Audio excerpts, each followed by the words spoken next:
अनंतकोटि ब्रह्मांड नायक राजाधिराज सच्चिदानंद सद्गुरु श्री ब्रह्म चैतन्य महाराज की जय। श्री राम समर्थ। 6 अक्टूबर। सच्चिदानंद परमात्मा को सगुण के सहारे ही देख पाएंगे। परमात्मा सच्चिदानंद स्वरूप है। यह यद्यपि सत्य है, फिर भी वह स्वरूप सगुण के आधार के सिवाय देख नहीं पाएंगे। हमें भगवान के सगुण में देखना चाहिए, तभी हमें उसकी विभूति का आकलन होगा। इसीलिए समर्थ रामदास स्वामी ने कहा है कि भगवान को निर्गुण में पहचान कर सगुण में रहे। सत्य यह शांत और आनंदमय होना चाहिए। यही भगवान का मूल स्वरूप है। यह समस्त सृष्टि भगवान ने पैदा की है, उसी में वह व्याप्त है, अर्थात समस्त सृष्टि आनंदमय होनी चाहिए। मैं मूल परमात्मा स्वरूप हूं, उसे हम भूल गए हैं। इसीलिए सृष्टि आनंदमय होकर भी हमें वह वैसी दिखाई नहीं देती, यह भ्रम है। आंखों के भीतर यदि देखने की शक्ति नहीं होगी तो बाह्य आंखें होकर भी वह दिखाई नहीं देगा, किंतु भीतर देखने की शक्ति होगी तो वह है, यह बाह्य आंखों के सिवाय समझ में नहीं आएगी। उसी प्रकार सगुण और निर्गुण का संबंध है। सत्य यह अखंड और शाश्वत है, इसीलिए वह शांत है। वह शांत है इसीलिए सनातन है।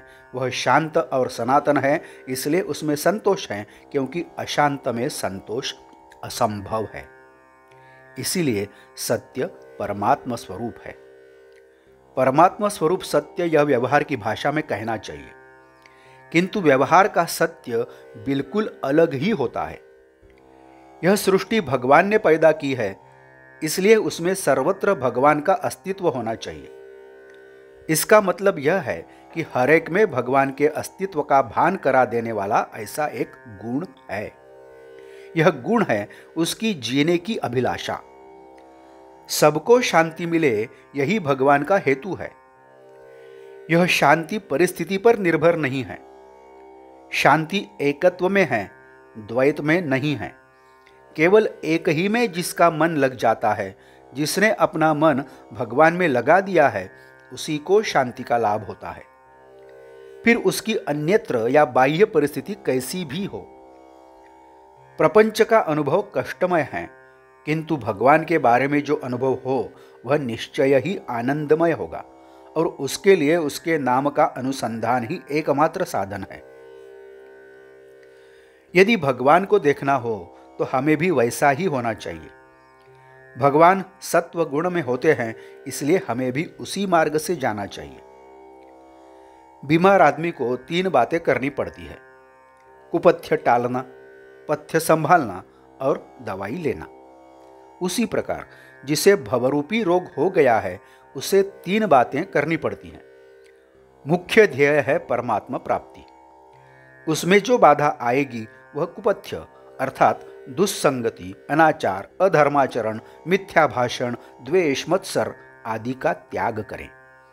परमात्मा प्राप्ति में जो सहायक, पोषक अथवा अर्थात सत्संगति, सद्विचार, सद्ग्रंथ वाचन और सदाचार आदि पथ्य उसका पालन करें, और अखंड नाम स्मरण करना ही दवाई लेना है। आज का बोध वचन: आनंद रूप परमात्मा की प्राप्ति के लिए सगुणोपासना चाहिए। जानकी जीवन स्मरण जय जय राम। नमस्कार। यदि आप इस चैनल के लिए नए हैं तो कृपया सब्सक्राइब करिए। यदि आपने इस चैनल को अभी तक सब्सक्राइब नहीं किया है तो आप भी सब्सक्राइब करिए।